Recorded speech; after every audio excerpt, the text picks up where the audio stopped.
Hello chess fans, this is Rick from Chess to Impress with coverage of round 4 of Norway Chess 2019. We had a very eventful round. These were the pairings. Magnus Carlsen played a draw against Shahryar Mamedyarov but won the Armageddon game. Aronian Vachier-Lagrave, Caruana, So, Anand and Ding were draws in the classical games. Well, Alexander Grishuk is having a very tough tournament. In round 4 he lost with the white pieces against Yu Jiangyi. In this video I will show you what happened in 3 of the 4 Armageddon games. Let's start with Levon Aronian against Maxime Vachier-Lagrave. 10 minutes for white, 7 minutes for black with an increment of 3 seconds after move 61. C4, C5, an English game that was also played in a classical game. Knight C3, G6, G3, Bishop G7, Bishop G2, Knight C6, D3, and in the classical game, E6 was played by MVL on move 5. But he deviated in the Armageddon game and went for Knight F6. Rook B1, E6, A3, D5, Bishop G5, MVL took on C4 and swapped the queens. The queens came off the board. Black has draw odds, so it is in MVL's advantage to simplify the position. Bishop D7 and Knight B5, that looks quite dangerous. Knight C7 is a threat with a nice fork. Also Knight D6 is a threat. MVL was asked in his interview after the game, didn't this look scary?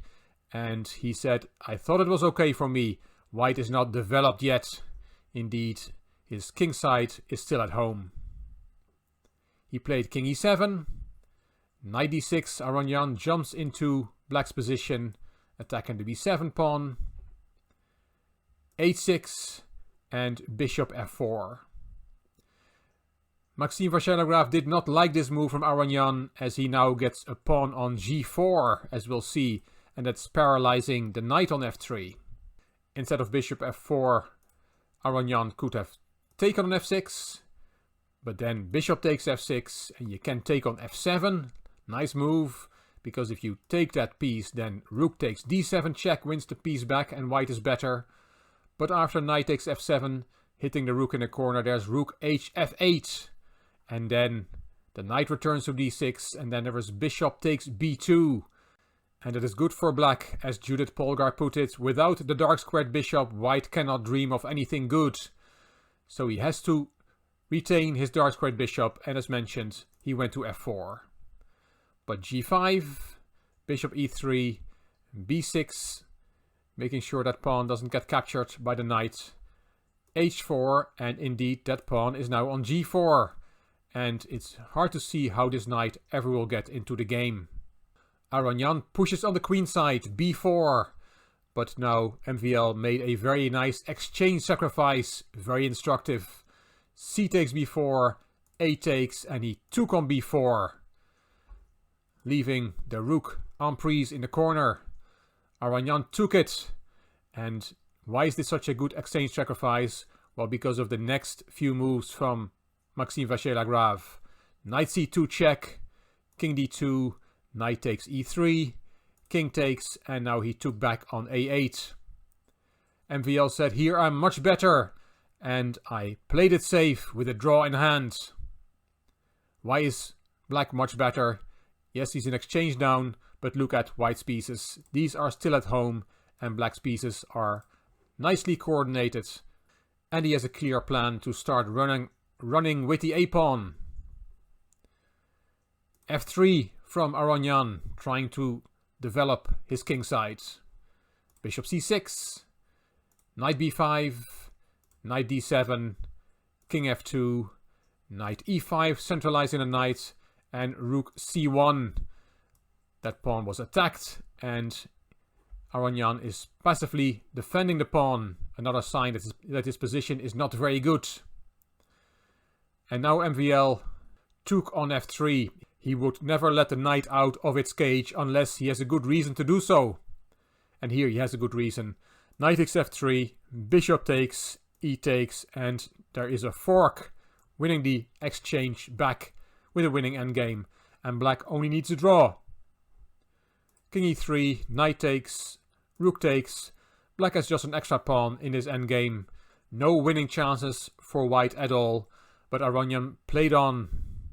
a6, knight c3, and here the easiest way is to take on c3, give up that beautiful bishop, rook takes, and then either a5 or king d6.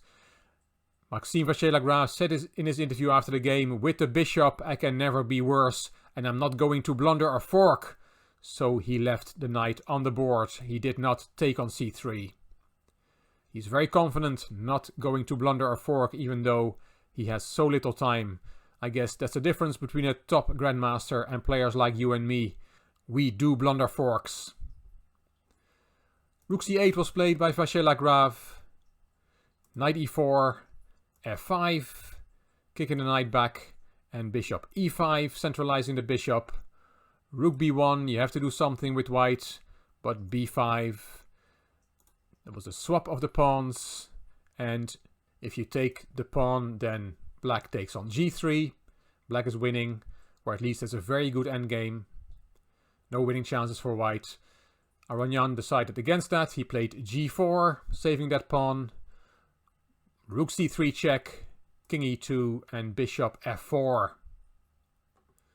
Knight went to b3, f takes, and the e-pawn was pushed up by Vachier-Lagrave. Knight a5, the e-pawn keeps going, and rook b4, attacking that pawn from the side. And now Vachier-Lagrave saw a perpetual, and he went for it. Rook c2 check, king d1, and rook c1 check, protected by the bishop on f4. The moves were repeated a few times, and after this move, the players looked at each other and shook hands. The game was a draw, which meant that Maxime Vachier-Lagrave got a full point from this Armageddon game. Nice how Vachier-Lagrave restricted the development of white's kingside with the g5, g4 moves, and then a strong exchange sacrifice, after which black was always better. A picture of the handshake after this draw in 42 moves. Next up in the Armageddon were Fabiano Caruana and Wesley So, the All-USA clash. And this is the position after the 45th move, king b2 to a3 from Caruana. Both players have queen and rook and 4 pawns, and the position is about equal. And it would remain about equal if So had played here queen d4 or queen e4. But he blundered. He played rook e7 to e4, and that is a big blunder. Maxime Vachier-Lagrave had just finished his game against Levon Aronian and came into the live broadcast to show his game. But first, he gave his comments on the Caruana So game, and within seconds, he saw the refutation of rook e4. And it's very beautiful. If you want to look for yourself what is white's move here, then put the video on pause. It's not easy.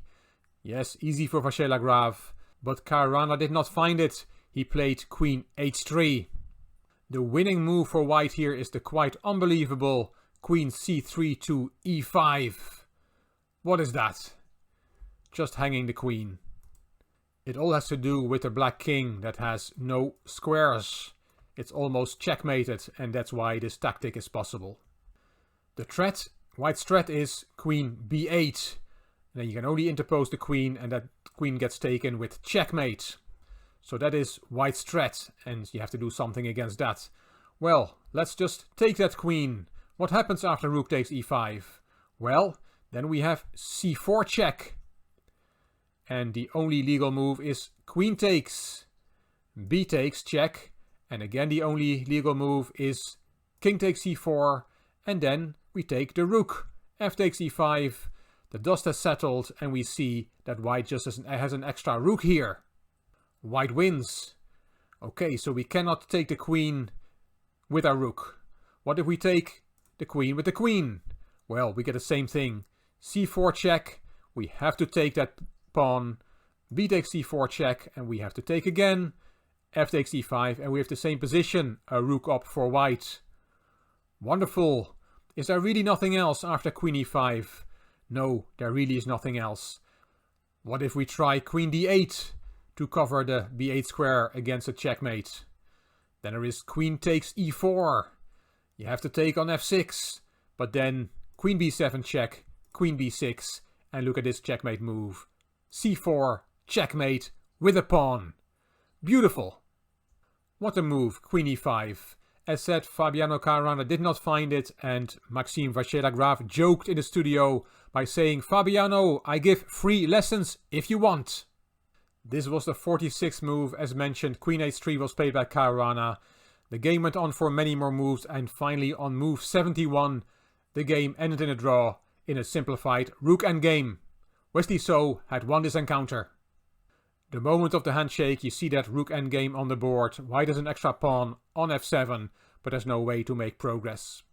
Finally, I will show you what happened in the Anand Ding match in the Armageddon game.